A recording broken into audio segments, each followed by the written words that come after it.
Spotlight Now starts now.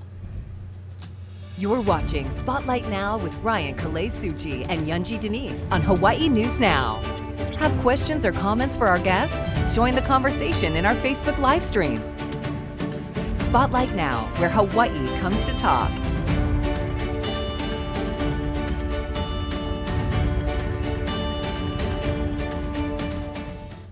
Well, aloha, and thanks for tuning in here on this Tuesday for Spotlight Now. We're going to get to our first guest, Congressman Ed Case, in just a few moments, but we always like to begin by inviting you, our viewing audience, to participate in the conversation. You can head over to Facebook and enter your questions or comments for our guests there, or you can also email us at spotlightnow@hawaiinewsnow.com. We'll be checking it throughout the show. And we have some of those emails ready for our first guest, and that is Congressman Ed Case joining us in town from Washington. Thank you for being here.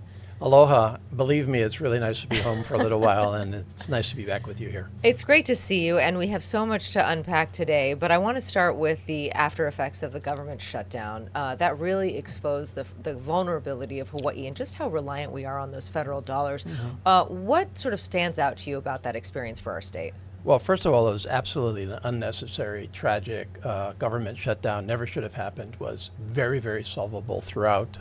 The respective sides just locked down into 100% win or else you lose mentality, and that's never the way to solve challenges in a split government. And so I was working throughout trying to get the thing solved and the government open again, and to take care of healthcare crises that are facing tens of millions of Americans, including many right here in Hawaii. So my first observation, never should have happened, and we have to do everything we can to avoid another one come January 31st. As to your underlying question, Hawaii is reliant on our federal government more than most. The federal government here spends somewhere in the range of $17,000 per person per year, which is the 8th highest in our country from a pro rata basis. So we have a federal presence here. A lot of that is driven by our military. That's not going away, nor should it. But the range of federal government activities here in Hawaii is significant. I support much of that federal spending. I mean, I focus on making sure Hawaii gets our fair share on the Appropriations Committee, where I'm getting into the senior ranks at this point. And so it's important for us to recognize the value of the federal investments in Hawaii. I don't want waste, fraud, and abuse any more than anybody else, but these are legitimate programs that they help people here. And yes, when you are that reliant on any one part of cost drivers to tourism, the military, construction, agriculture, and the federal government, those are keys to our economy here, to our living here. You always have to think about resilience and not getting too wrapped up in any one of them. And you always have to be very, very careful in your state and county government financing so you don't get overextended. So when you have a Red Hill, when you have a COVID, when you have a federal government shutdown, you're not in deep kimchi. And that is something that we always have to do here. Well, let's talk a little bit about what is coming up and what the work that's ahead, because, I think a lot of people were breathing a sigh of relief that the government shutdown was finally over. There were some Democrats who were upset in the way and the manner in which it ultimately led to this reopening of the government by concessions that were made. But noting that, as you said, in January, this could happen all again. And before we know it, it's going to be the new year. What do you think are realistic steps to ensure that this doesn't happen again and that we don't find ourselves? And what sort of compromise do you think needs to happen? There are two realistic steps that are going to do more than anything else to avoid another government shutdown or threat of that. The number one step I'm very much involved in, and that is completing our appropriations bills. So back to the basics here, the appropriations process is a process that we go through once every year to fund our federal government. The reason we had a shutdown was because we did not complete those appropriations bills by the deadline for completing them. Thus, there was no funding of the government. Now, we need to go back and finish those appropriations bills. I'm way into that as a member of the Appropriations Committee. I've been on the phone with my colleagues last week in Washington on this. So that's number one. Number two, the critical ingredient of the federal government shutdown was the failure of this administration and my current congressional majority colleagues to solve a healthcare crisis facing tens of millions of Americans, including 25,000 of our own, who are facing catastrophic increases in their health care. That's eminently solvable. I spent most of the federal government shutdown with colleagues trying to fashion a solution, a bipartisan solution. You cannot do this in Congress today, given the split in Congress. You cannot do it just by ramming it down on one side or the other. You have to, at the end, have a bipartisan solution. Yesterday, as a matter of fact, I was on phone calls with colleagues in both parties, a group of us that are trying to solve the Affordable Care Act crisis in a way that will actually pass Congress and be signed into law by the president. So this is something. These are two areas that I'm, as I said, very involved in right now. But if we take care of those two areas, then the possibilities of a shutdown decline significantly.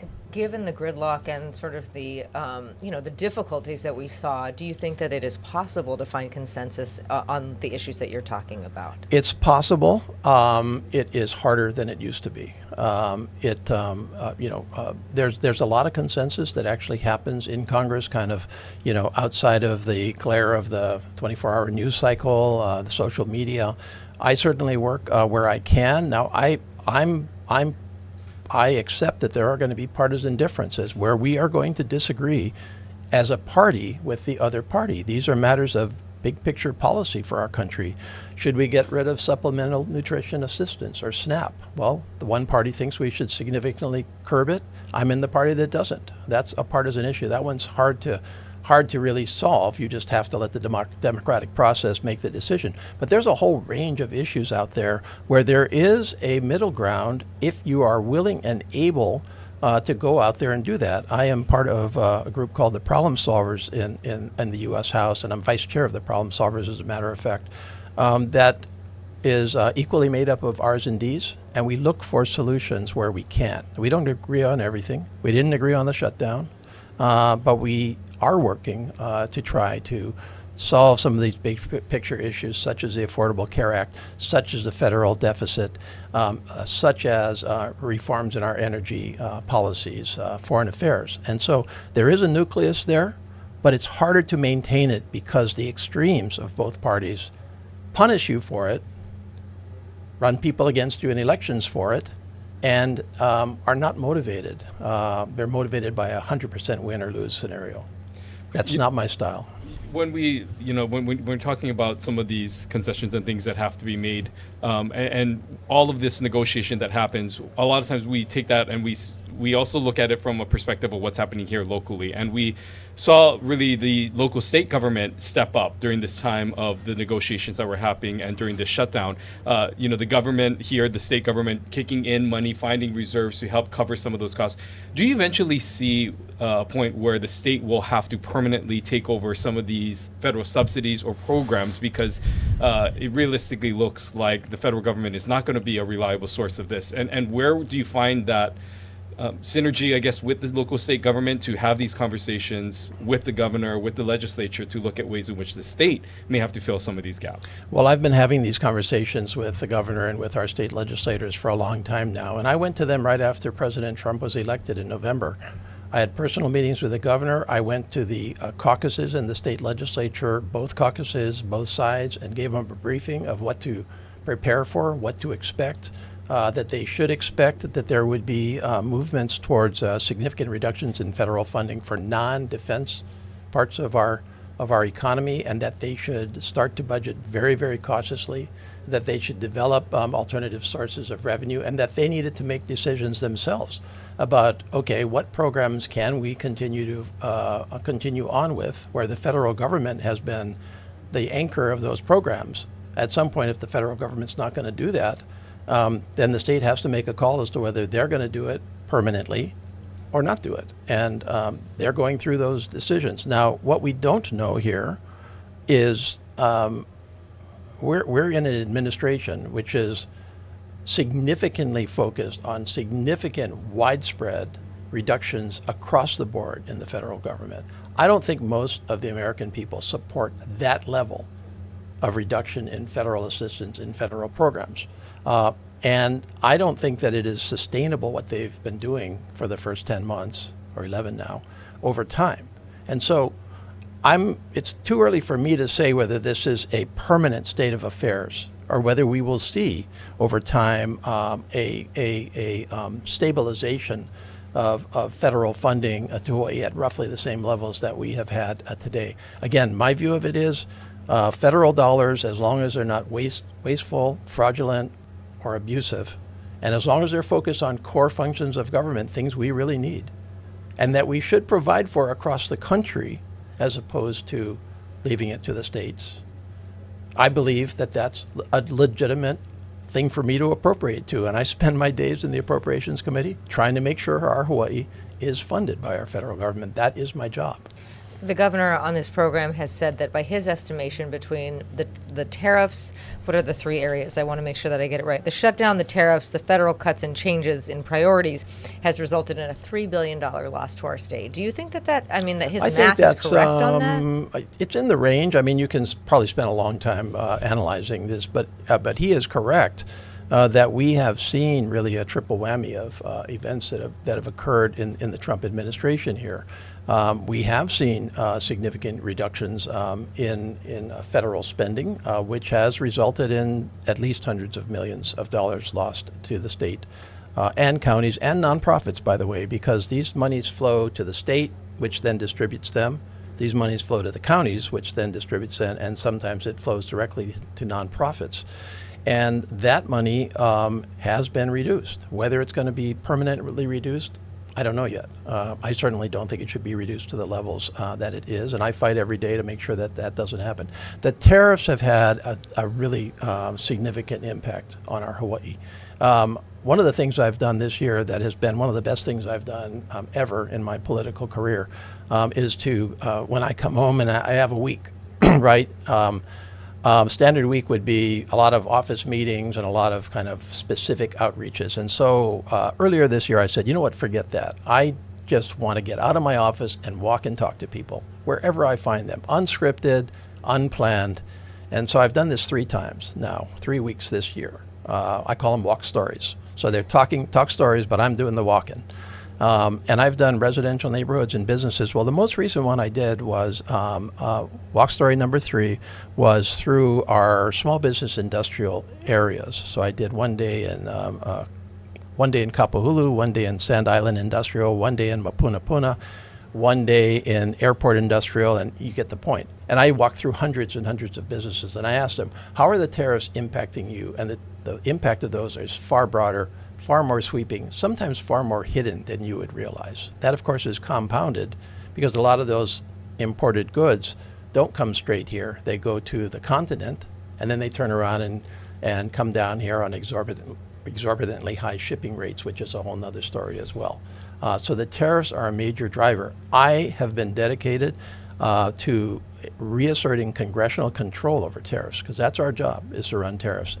There's a case in the U.S. Supreme Court that I'm a party to as a member of Congress that basically says, President, you don't have the right to unilaterally set tariffs. And I don't think it's a good idea on policy either. So that would be a key area where we can address the cost of living. I want to just ask just generally what the pulse and temperature is like right now. Because, when you look at your time, you're coming out of a time where the Democrats at one point had control of the House that you serve in, and now with the Republicans really controlling, the administration, the White House, as well as in Congress, you find yourself in the minority. How have you navigated this time as part of the minority party, and how would you, I guess, grade or assess the dynamics you find with your counterparts on the other side of the aisle?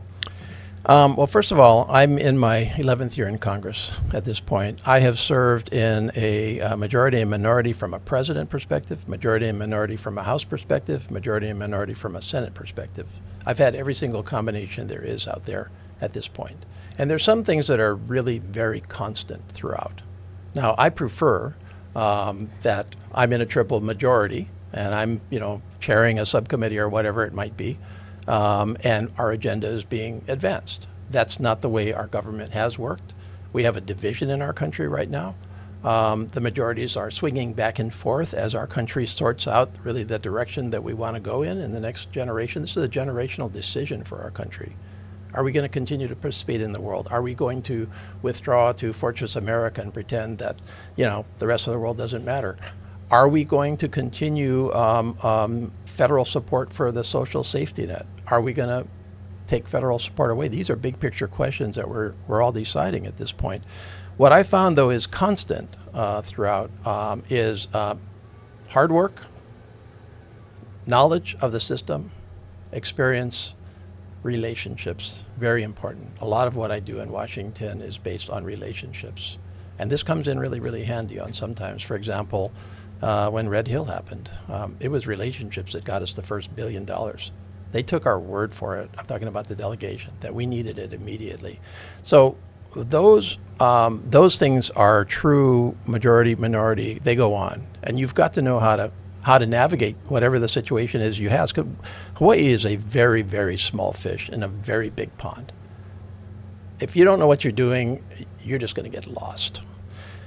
In terms of the actual atmosphere, I think I described a little bit of that earlier. It's a very, very difficult time for our country. A lot of division, a lot of polarization. And this manifests itself back into Congress, which is where we drive all of these issues to be decided. So you can imagine that Congress today is a difficult and polarized place. And so, again, I would say, you would think that it would be pretty natural to try to solve a problem by finding common ground, by doing some compromising, by trying to satisfy the other person, understand and satisfy the other side's concerns. That doesn't happen automatically in this Congress. You have to really, really work at it to actually get stuff done in Congress today. So it's the most difficult year I've had in all of my 11 years in Congress. Wow, that is saying something. This particular, and I had COVID, I had, Red Hill, I had Maui wildfires, but just the overall atmosphere, how you navigate it, how you forge those relationships, how people try to pull you away from problem solving because of extreme partisan views. That's all pretty tough. And then, of course, you have a very polarizing president that has totally divided the country. You mentioned these walk stories and talking to small business owners. I wonder and then you also talked about the healthcare subsidies and the increasing costs we're seeing with healthcare. What area are you most concerned about when it comes to the changes in the federal priorities? We see the SNAP benefits that you mentioned, healthcare, both the healthcare premiums, but also just rural healthcare and our healthcare safety net. Is there one area that you are most concerned about? Small business owners. I mean, I think the list is pretty long, but what is sort of driving? Okay, your well, focus? I'm not going to take your invitation to one. I'm gonna talk about three big issues. The first I've talked about already.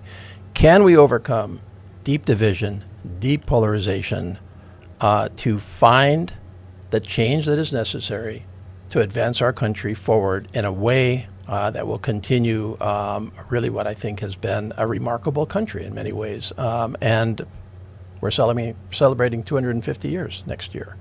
And I think a lot about that. I think about can our country maintain its greatness? But can we do that? So that's a macro issue that I worry about all the time. I worry about the social safety net. We have developed, I think, a fair social safety net. Not that it can't be improved, not that we have to make sure that people that we're helping are people that have no real resources of their own, so that we don't kind of have people that are just hanging on the system as a matter of entitlement or as a matter of not wanting to work. That's legitimate stuff to talk about. But can we maintain the federal government's commitment to these key areas that I believe advance us all? So education, healthcare, housing assistance, advances out of poverty for those people that really have no real way of providing for themselves. I believe in the social safety net, and I believe that this administration is trying to take it apart. And I'll talk about number three, because I'm totally focused in this area from my appropriations committee. Because where I serve in appropriations is on the subcommittee on defense. And defense has half of our federal budget. And it's a very small subcommittee. So I spend a lot of time trying to get our national defense right. And that's one of my major responsibilities in Congress, not just for our Hawaii, where defense is, of course, a key part of our community. But this is a commitment that I have to our country to get this right. And I think we're in a very, very dangerous time in our world with the People's Republic of China, with Russia, with a lot of people that don't have our best interests at heart. And we have to maintain strong relationships overseas with our friends and allies, countries like Japan, the Philippines, Australia, really critical. And we're busy kind of trashing them right now in a lot of ways. So I don't agree with that. And then it's just a matter of how do we provide for that strong national defense, which will deter us getting into the conflicts that, if we don't do them, history repeats itself. And so we'll see it again. Let's talk a little bit about the military's role, specifically here in Hawaii. And we know we had the governor on last week, and he spoke at length about the negotiations that are currently going on over the military land leases and the negotiation process of trying to get what he says Hawaii deserves and should get, but also realizing that there's only so much that he can do in order to ask what he wants from the government without, the U.S. military and the government saying it doesn't matter, we're going to take it anyway. What do you think Hawaii should be asking for during these negotiations, and what do you think is realistic that we as a state will receive from these negotiations? Again, I mean, an area that I've been pretty deeply involved in for actually the entirety of my time back in Congress, back to 2019, because in 2019 we only had 10 years left on the leases, and I started saying to the military, are you thinking about this? And they're, well, we have plenty of time. I said, no, 10 years is going to evaporate in no time.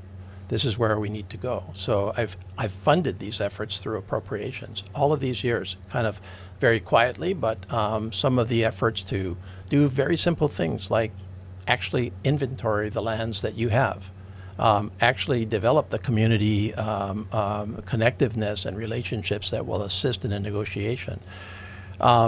Stuff like making sure that the governor and our legislative leaders understand where, in a more detailed, granular perspective, Hawaii fits into national defense and into the intelligence community also, because we have an intelligence community here, and I'm responsible in defense appropriations for funding them also. So let me give you a couple of big picture comments and then get into your question. I support our military's presence in Hawaii. I support it as a matter of our national defense. It is critical that our military be able to have a presence in Hawaii, to be able to train in Hawaii, to be able to deploy in Hawaii. That is critical. It's not gonna go away. That is the nature of the challenge we face. I support a fair deal for the state of Hawaii from the military presence. And by the way, the military presence, aside from national security, is a key pillar of our economy. It probably contributes somewhere between $10 and $20 billion a year. So this is not a small. So imagine Hawaii without any military presence. I mean, we would be toast in a lot of ways. So there's a lot of reasons for us to envision a win-win situation where the military has what it needs, legitimately has what it needs for the next generation, but the state also has what it needs because of the impacts of the military on Hawaii. And that fair deal is what I've been chasing for years now. And it is finally starting to come into better focus, driven by not too many years left on these leases. Not just the Army, by the way. It's the Navy, it's the Air Force, it's Space Force. There's a lot of presence here. And so I've been very, very closely keeping in touch with both the military and the state in terms of developing that arrangement. Now, what is my role? I think I'm not the person that is making these decisions. I think that is appropriately a decision to be made between the Defense Department and the state of Hawaii. That arrangement. I obviously have my ideas about it, and I've shared my ideas. But my role here is to facilitate the process, to make sure that the Defense Department has sufficient oversight and guidance to know how to proceed. And at the end of the day, I have to pass this bill through Congress, and I have to appropriate it. So I have to tell people what is reasonably possible to get through Congress at the end of the day, and what is reasonably possible to appropriate. Like if they came to me and said, well, the bill's $100 billion, right? I'd say, well, I can't appropriate $100 billion for this. And so I've been following it very closely from that perspective. Now, you made a comment about the federal government simply imposing its will on us, and I think that would be a huge mistake. When Secretary of the Army Driscoll came out here in August. I think for the first time really fully understood the importance of some of these lands to national defense. He, unfortunately, in my view, came off like a bull in a china shop, talking condemnation, for example, of forced taking of the land. I called him up. I think it was like August 21st. I remember this because I just told the military the other day in Washington, these were the mistakes you made. And I said, you know what? We're all trying to help you. But if you come down here and start talking about forcibly taking that land, that's unnecessary. And so there may be some ways in which condemnation on a friendly basis, so both sides agree, is actually the right mechanism. So I don't want to write condemnation off, but I do want to write off the idea that the military can simply impose it on us. Because let's say they go up to Pakuloa and say, okay, well, we're just going to forcibly take that land that we have leased from the state right now. The consequences to the military of a legitimate reduction in public trust in a post-Red Hill environment would translate to every single other thing in the entire, so it'd be like penny wise, pound foolish. So I don't think we're going to let them do that. Yeah, you talked about, having to pass this bill, $100 billion, not going to make it. What do you think would make it? The governor has talked about somewhere in the range of $10 billion. Do you think that is appropriate? I think the governor came up with a very good list, and I participated in that list. I forwarded my ideas in, and I said, well, these are the things that I think you can and should be considering at least. The answer is I don't know, because I don't exactly know where the money for it would channel through the federal government. One of the issues with the governor's list is that most of it, I think, is monies that would have to come from other departments, not the Defense Department. So that's an obvious problem, because these other departments are being significantly reduced right now. There is a real shortage of monies in the other departments. And so if we're trying to solve, an education issue or skyline extension issue, we're not going to be able to solve it out of the Defense Department budget. And so that's a limiting factor from I can handle a significant amount of appropriations in the billions in the defense side of things. Direct, extend the Daniel K. Inouye Highway up on, Pakuloa. That's defense related. There's a number of other areas. The vagueness still is when you get beyond the DoD. Can I deliver in those other areas? I can deliver a lot of money there, but I don't know about 10 billion plus. But that's something we have to walk through. It's a negotiation. Let's talk a little bit about what's you face next year with the election coming up and you seeking re-election. There are two members of your own party who serve here in the local state house and Senate who are seeking your seat and are challenging you in the upcoming election. Your thoughts about this, this challenge that's coming from within your own party and looking ahead to 26 and this upcoming election for you to continue serving in D.C.? Sure. Well, first of all, I think people are entitled to run for the office that they want to run for whatever reason. Maybe whether they want to serve in that office or just get some visibility or looking to the next election, whatever their reason is. I believe in voter choice. I believe it's good for democracy. Obviously as a politician and as an incumbent, I don't like it from that perspective. You would like to just kind of go about your work, but they've made that decision. I respect that decision. I think that it'll be a good choice for the voters. I think that I take every challenge seriously, and so I take this challenge seriously. I think a couple of things about it. First of all, I think the best way to get reelected is to do a good job in the job you're in.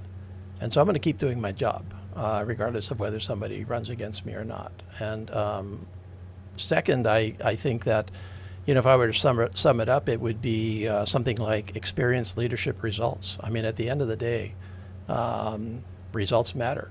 Results for the cost of living, results for the military leases, results for the appropriations of federal funds, results to try to find a better way forward for our country through a lot of division and polarization.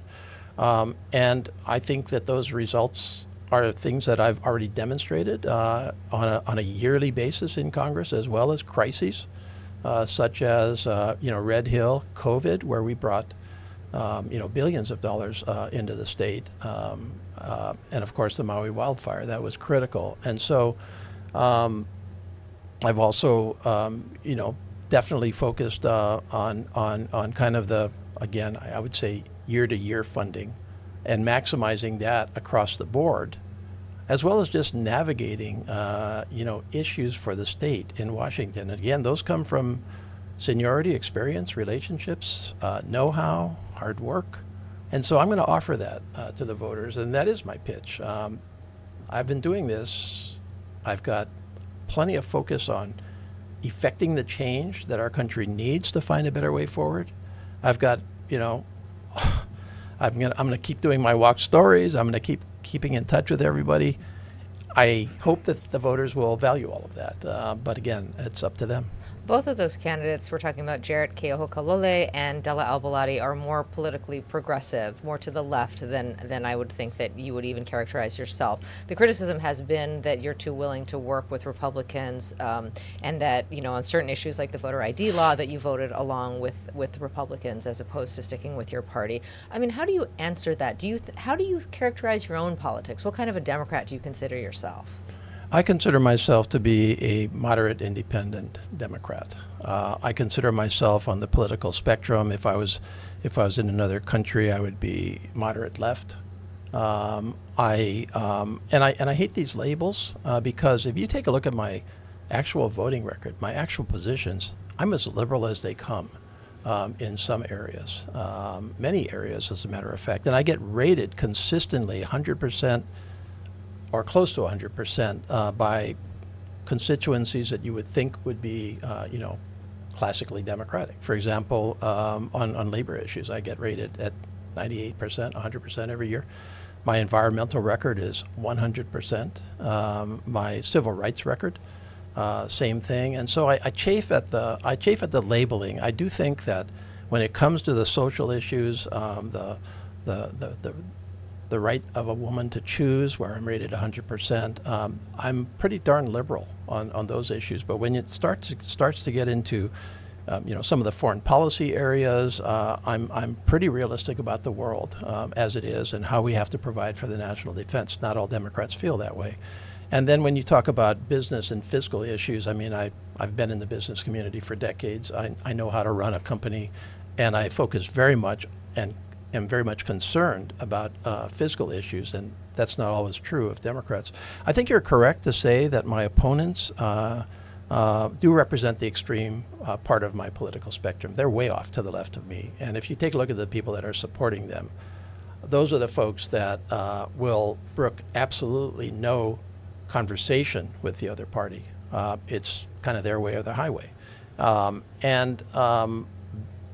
That is a part of our political spectrum today. Our political spectrum is driven by a kind of a bell curve, if I want to describe it, of kind of the outer edges, the outer limits, right, out over here, the extremes. And then you've got the rest of us that are kind of in the middle. We want a solution. We want to make things work.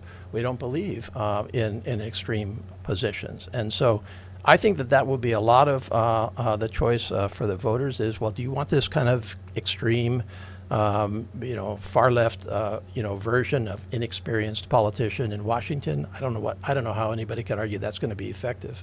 Or do you want what I've already done, which is to try to find a way forward that will actually get things done? Now, if the concern is that I don't vote 100% with my party, that I do on occasion think that the Republicans have a better idea than the Democrats, I plead guilty, right? Because I don't owe my allegiance, 100% of my vote, to my party, to any wing of my party, to any president. I didn't agree with Biden all the time.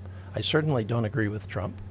The vast majority of my actions in Congress are anti what the Trump administration is doing. And so I understand that argument is made. But I've never felt that that I should, in representing such a diverse district of 720,000 people from all parts of the political spectrum, I need to try to represent them. And if I'm out of sync with, what particular group is saying, I guess that's the way it goes. By the way, it's had some real benefits to Hawaii. I remember 3 or 4 years ago when we were passing the infrastructure law, the bipartisan infrastructure law. I was quite out of sync with my party and with the president, who wanted to bunch it up with another law. And basically, me and some other of my fellow Democrats said that that's not going to work. And so we disagreed. And because we pursued those two laws separately, we were able to actually pass the infrastructure law, which has brought billions of dollars into Hawaii. So sometimes you just have to do it because you think that there's a way that you got to go. Always good to catch up with you, sir. I think we are just about out of time. We got to get to our next case, which our next. Steve Alm would be Steve very Alm. insulted. But lastly, before we let you go, just real brief, Thanksgiving is coming up. What are you most thankful for this holiday? I've had 3 loves of my life. My wife and my family, I've loved them. I've loved my Hawaii. I've loved my country. And I'm thankful that they're all still in my life. Well, thank you for being here. We appreciate you. Can I do one more thing? Of course. Case.house.gov. Case.house.gov with a lot more information on what we've talked about here today. Okay. Thank you for coming in today. Thank We you. appreciate it. And we'll be right back with Steve Alm. Stay with us.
Hello and welcome back to Spotlight Now as we continue on in our conversation with our next guest. Again, we want to continue to encourage those of you who are watching to send your questions over. You can email them to spotlightnow@hawaiinewsnow.com or enter them into our comment section on Facebook. And we want to welcome in our next guest, and that is Honolulu prosecutor Steve Alm. Thank you so much for being here today, sir. Thank you for inviting me. It's good to see you. You know, we hear so much, and I just feel like in the last few months there have been so many high-profile crimes, particularly gun crimes.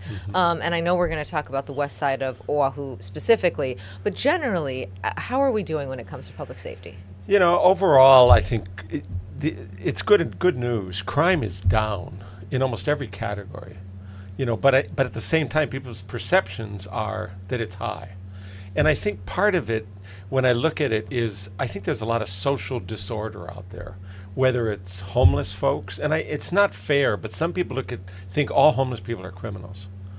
And I think the crazy driving we have, running through red lights, I think some of the brazen shoplifting, people walk into stores, pick stuff up and leave. You know, I think that is kind of intersecting with people's ideas about crime.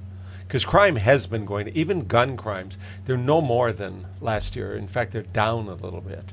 But they're getting a lot of attention, and hate to heavy up on the media, but if it bleeds, it leads. And social media, people are just a lot more aware of crime that's going on. Well, let's talk about what's happening specifically on the west side, because we have seen a number of high-profile cases that have been somewhat alarming. And we know that there was recently an announcement of a program that you were running here in town that has now migrated out to the west side. Can you tell us about maybe the difference in what we're going to see on the west side compared to what the program has done here in Chinatown and in Waikiki? Yeah, because there are 3 weed and seed sites. The first one we started back when I was U.S. Attorney 25 years ago. And then we started Safe and Sound West Side, Waikiki, and HPD and us work on it. But a lot is based on what that area looks like. So on the west side, we've been working with HPD for the last year and all the businesses to try to prosecute more cases, and that's working out well.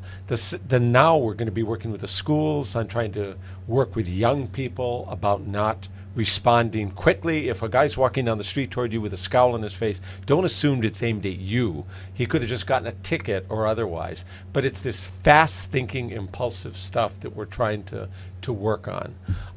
We're going to be working with the businesses, but partly it's based on the residents. And this has worked everywhere we've done it. It was 70% in the first Chinatown, Kali, Palama. Weed and seeds. I don't think all these hipster bars and restaurants in Chinatown ever would have opened up if it had been as dangerous as it was before that. 10,000 arrests the year before we started, 3,000 after 3 years. And West Side, crime is down in all categories. In the West Side, last year at this point, and almost the end of November, there were 10 murder cases. This year, there have been 3.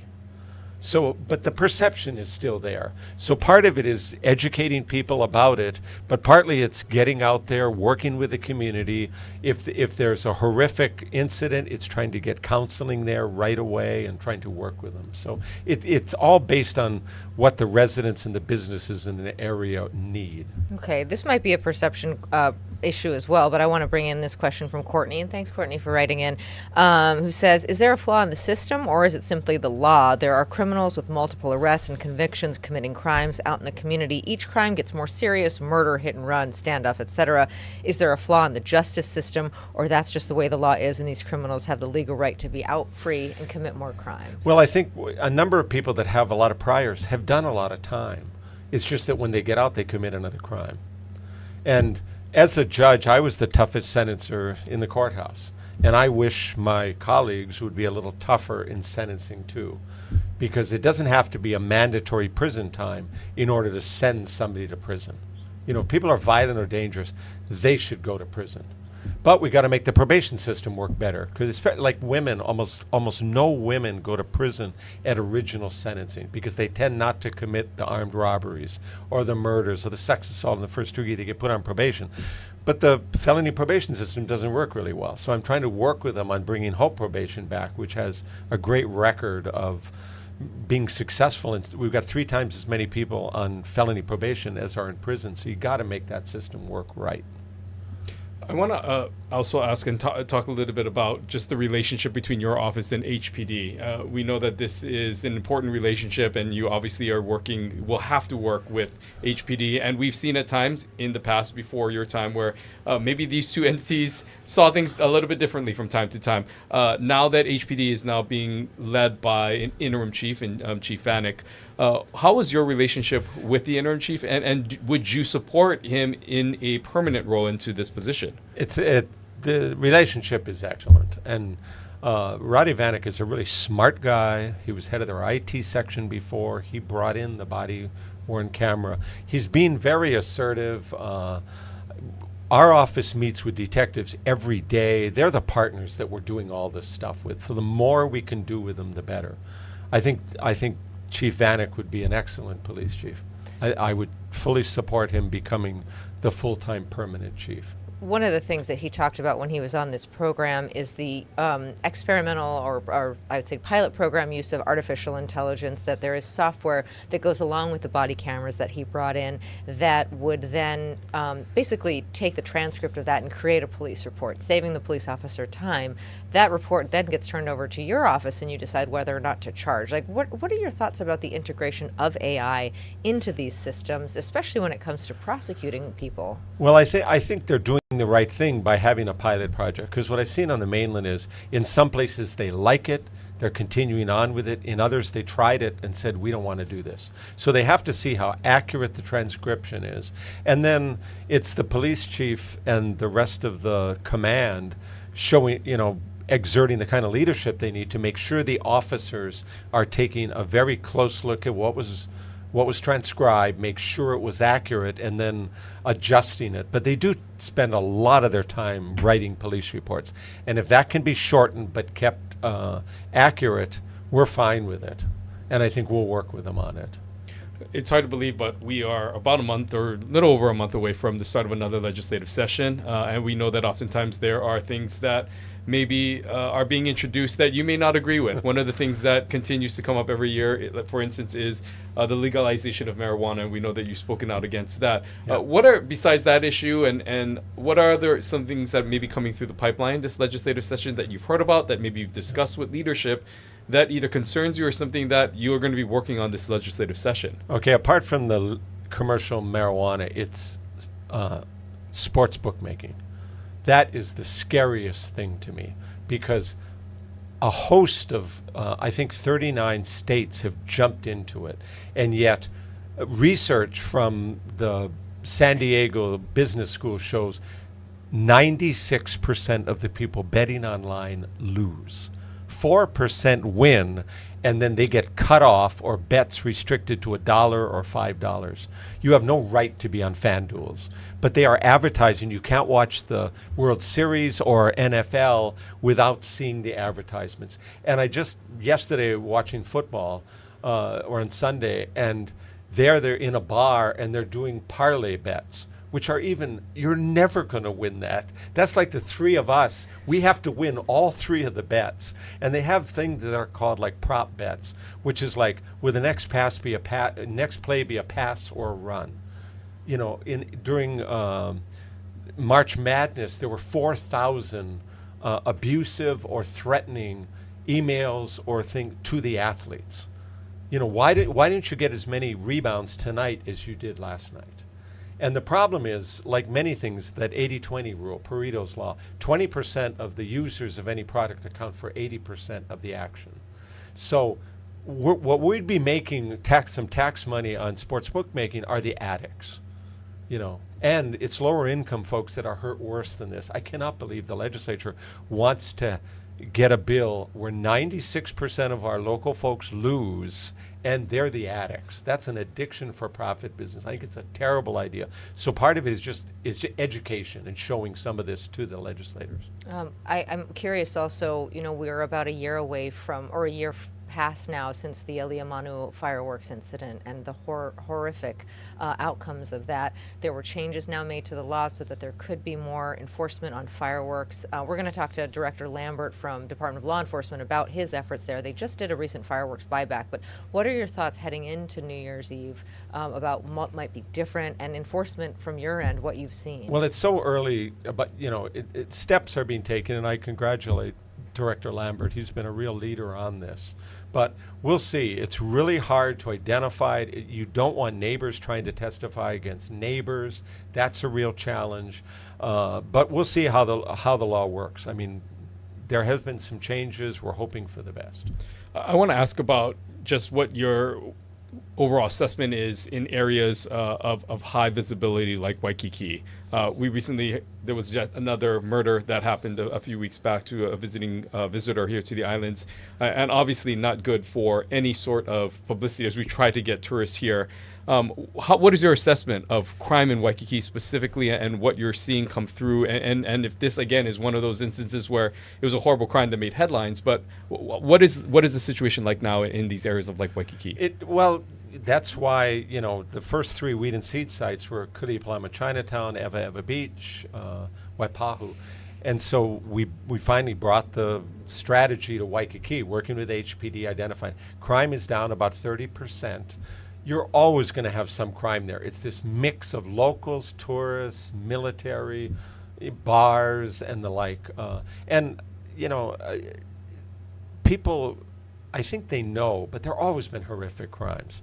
I mean, when I started at the prosecutor's office, there was a case of a guy with a Godzilla doll in a bar. A woman comes up, pats the doll on the head. This guy starts hitting her and beating her up. She crawls out on the sidewalk. He follows her and he stomps her to death. I mean, we had a serial killer here in the 1980s. It gets a lot more attention now, and I think it's appropriate that people cover it. But crime is down by 30% in Waikiki. It's still a family-friendly place to come. Hopefully they'll come here. When you speak of marijuana, it does scare me when the head of Japan travel business says, because of the stigma in Japan, he's afraid if we legalize it and it smells like weed everywhere in Waikiki, the Japanese tourists are just not going to come. That's the last thing our economy needs. Another area that we pay a lot of attention to is Chinatown. What's your assessment of how things are going there? I think things are going, they're going well, but again, it's a perception problem. I think people, if you talk to a number of people will say, oh, it's too dangerous in Chinatown. When's the last time you've been there? Oh, about 20 years ago. It's like, go to Chinatown. Go in the day at first if you want. It's very bustling. A lot of stuff is going on. But go in the evening and go to eat one of the good restaurants there. I think the more you're in there and they see it, and it's one of these things, if people go and there are more people, less crime is going to happen because people will report it. They'll see it. And I think having the bicycle patrol there is a good thing. I think, again, the weed and seed site from the beginning has shown that, if we work with HPD, we can cut crime, but we got to keep changing the narrative. And that means more businesses when those hotels I think there are 2 hotels that are supposed to open up there. I think Wolfat is supposed to come back into going, and that can be one of the social disconnects that I've seen is people think places that are dirty. That's part of the social problem. The mayor of them have done a great job in trying to clean up Chinatown. They need to get a restroom in there because there are no public restrooms in Chinatown. We've got to make it encouraging for local folks to go down there. We are almost all the time, but one of the things that, because we've been having these discussions with you, going back to COVID, and, one of the concerns was just the amount of workload and the amount of people that you had on staff to be able to support this, which often led to backlogs or delays in prosecution. Where do things stand now with your office in terms of filling these voids that once maybe were a hindrance to you? Okay, the good news is we are not short-staffed at all. We are fully staffed. And that is for staff members, that is for investigators, and that's for deputy prosecutors. And for some reason, the deputy prosecutors, we've had 10 applications in the last 2 weeks. We're going to hire 25 new deputy prosecutors. We've already hired a number of them, but by the end of the year. And there are a lot of reasons for that. We have a good internship program with a law school.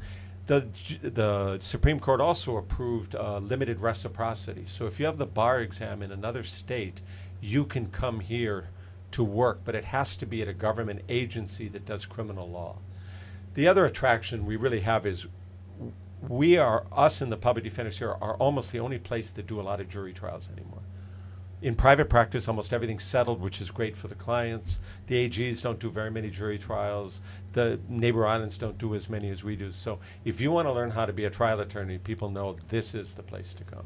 We are out of time, but I just want to ask you lastly, real brief. We're heading into the holiday season. We know that a lot of people can fall prey to different crimes. There's a lot of online crimes and scams. What's your message to the public this holiday season? Don't give out any personal information online or over the phone. Try to grab your goods, if they're dumped at your house. Don't go to Alamona Center and put packages in your trunk and go back for more shopping, because people are watching for that. We just got to be akamai, use common sense, and if you see something, report it. Okay, good to talk to you, and great to hear that you're fully staffed. I don't think there's a city agency that can say that, so it's good news from you. Yeah. Thank you. Thank you so much, sir. We'll be right back. Stay with us.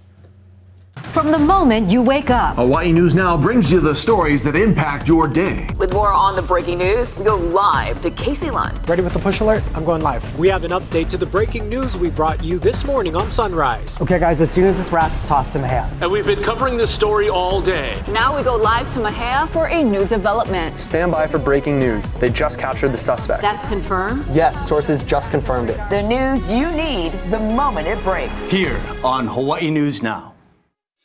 Spotlight Now with Yunji Denise and Ryan Kalei Suchi. Connecting you with newsmakers from throughout our islands. Going in depth with Hawaii's leaders. And taking your questions live.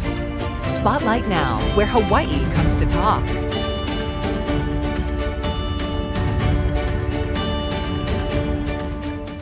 Well, we want to thank both of our guests, Honolulu prosecutor Steve Alm as well as Representative Ed Case, for joining us. We spoke to the Representative Ed Case earlier and really about a variety of topics. And you heard from him really as he discussed this upcoming election and where he kind of stands on the political spectrum, and defended some of his decision makings at time, voting with the Republican Party, but his explanation about why he did so, and really making a case for why he should remain on the job. Yeah, saying he's a moderate Democrat. Also interesting to hear how closely he's monitoring the land leases from the military, and saying that whatever is passed and agreed to here in Hawaii has to make it through appropriations. Congress has to fund it, and so he is shepherding that process. Also interesting to hear from Steve Alm, the Honolulu prosecutor, talking about how the perception is that crime is up, but the reality is the numbers are not there. And so looking at, is it social media? Is it just the way we relate to one another? But interesting to hear that, and good news that they're fully staffed. Yeah, and that they continue to do some of these programs that we have seen be established in areas of Chinatown and Waikiki, now moving to the west side in areas where we have seen a number of high-profile cases and continue to see them continue to make news. But the prosecutor is saying when you look at the data overall, things are looking much better. And so we'll continue to track that and hope for the best that, these numbers continue to stay down. Yeah, when he also warned everyone to be very careful this holiday season. We all know these. Don't give out your information online, and protect those packages, whether they're in your porch or on your car. Right. Next week, we'll be talking to folks from Rediscovering Hawaii's Soul, continuing in that conversation with Hawaii leaders. Yeah, we're going to be talking and catching up with the former governor, John Wahea, as well as other leaders in the state who are looking to help change the narrative and help to change the way in which we move forward here in Hawaii. So we hope you all have a very happy Thanksgiving. We'll see you right back here next week Tuesday for another episode of Spotlight Now. Aloha. I almost said Spotlight.